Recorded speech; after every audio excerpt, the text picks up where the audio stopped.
کہ جس نے میری اطاعت کی اس نے اللہ عز و جل کی اطاعت کی،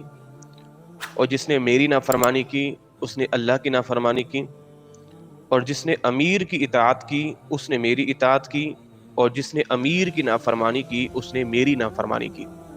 اگلی حدیث طیبہ میرے مدنی آقا نے ارشاد فرمایا کہ جس نے اپنے حاکم سے کوئی ناپسندیدہ شے پہنچے تو اسے چاہیے کہ صبر کرے، کیونکہ جو سلطان سے ایک بالش بھی دور نکلا وہ جاہلیت کی موت مرا۔ حضور نے ارشاد فرمایا کہ جو بادشاہ صلہ رحمی کرے، رشتہ داروں کے ساتھ اچھا سلوک کرے، اپنی رعایا کے ساتھ عدل و انصاف سے کام لے، اللہ عز و جل اس کے ملک کو مضبوط کر دے گا، اللہ اسے اجر عظیم بھی عطا فرمائے گا، اللہ اس سے ہلکا حساب لے گا، اللہ اسے اچھا ٹھکانہ عطا فرمائے گا۔ میرے مدنی آقا نے ارشاد فرمایا کہ جس نے سلطان کی اہانت کی اللہ اسے ذلیل کرے گا۔ عثمان غنی رضی اللہ تعالی عنہ مسجد نبوی شریف کے منبر پر خطبہ پڑھ رہے تھے، اچانک ایک شخص کھڑا ہوا اور اس نے آپ کے دست مبارک سے عصا چھین کر توڑ ڈالا۔ آپ رضی اللہ تعالی عنہ نے اپنے حلم اور حیا کی وجہ سے اس کو کچھ بھی نہیں کہا، اس پر آپ نے کوئی مواخذہ نہیں کیا، کوئی پکڑ نہیں کی، لیکن اللہ تعالیٰ نے اسے اس بے ادبی پر یہ سزا دی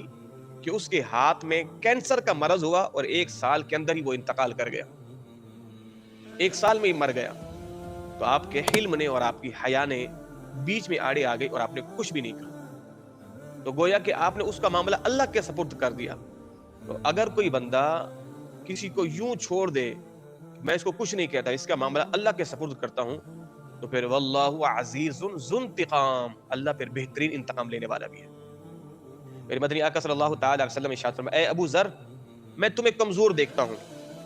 اور میں تمہارے لیے وہی پسند کرتا ہوں جو اپنے لیے پسند کرتا ہوں، 2 آدمیوں پر بھی امیر نہ بننا اور نہ ہی مال یتیم کی ذمہ داری لینا۔ بلکہ جناب ابو ذر نے کہا، یا رسول اللہ آپ مجھے کسی علاقے کا حاکم کیوں نہیں بنا دیتے، یعنی آپ مجھے کوئی عہدہ دے دیں سرکاری۔ تو حضور نے ارشاد فرمایا، سرکار نے اپنا دست مبارک، ابو ذر فرماتے ہیں حضور نے میرے کندھے پر رکھا اور کندھوں پر حضور نے اپنا دست مبارک مارتے ہوئے ارشاد فرمایا، اے ابو ذر تم کمزور ہو اور یہ حکومت ایک امانت ہے، بے شک قیامت کے دن یہ ذلت اور رسوائی کا بھی باعث ہوگی اس شخص کے لیے کہ جس نے اسے حق کے ساتھ لیا اور اس کے حقوق ادا نہ کیے۔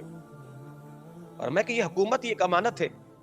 یہ ذلت اور رسوائی کا سبب ہوگا ان کے لیے کہ لیا تو تھا مگر اس کے حقوق ادا نہیں کیے، ان کے ذلت اور رسوائی کا سبب ہوگی۔ 100% صادق آ چکی آج اس دور میں۔ حضور نے فرمایا، اے ابو ہریرہ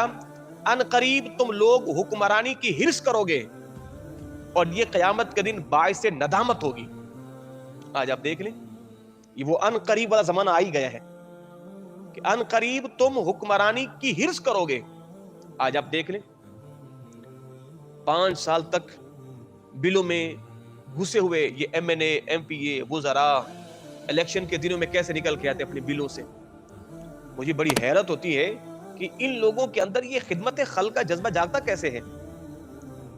یعنی ایک الیکشن کی کمپین پر یہ لاکھوں روپے بلکہ کئی تو کروڑوں روپے خرچ کرتے ہیں۔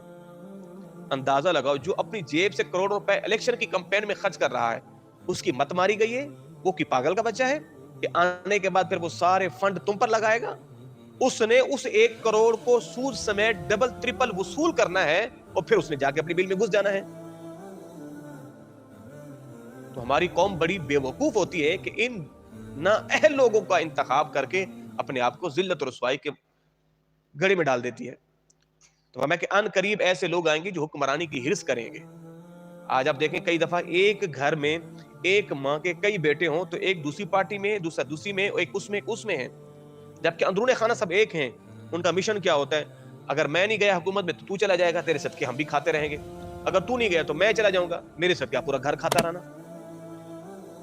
اللہ اکبر۔ اگلی حدیث طیبہ میرے مدنی آقا صلی اللہ تعالی علیہ وآلہ وسلم نے صدیقہ رضی اللہ تعالی عنہ سے مروی ہے، آپ فرماتے ہیں حضور نے ارشاد فرمایا کہ جب اللہ کسی امیر کے بارے میں خیر اور بھلائی کا ارادہ فرماتا ہے تو اس کے لیے ایک سچا وزیر مقرر فرما دیتا ہے، اور جب اللہ کسی امیر کے بارے میں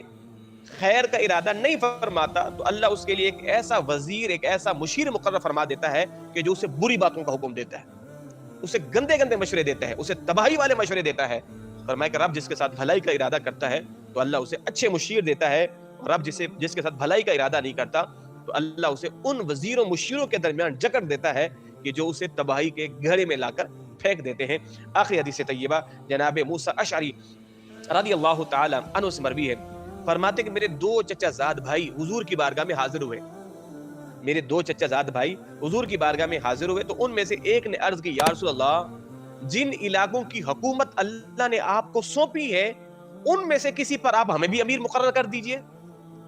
اللہ نے جو آپ کو جن علاقوں پر حکومت دی ہے، ہم 2 بھائی ہیں، ہمیں بھی کسی علاقے کی گورنری، کسی کی حکومت سونپ دیجئے.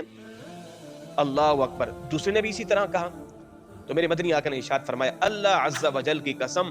ہم اس عمل پر ایسے شخص کو والی نہیں بناتے جو اس کا طلبگار ہو، جو اس کا حریص ہو.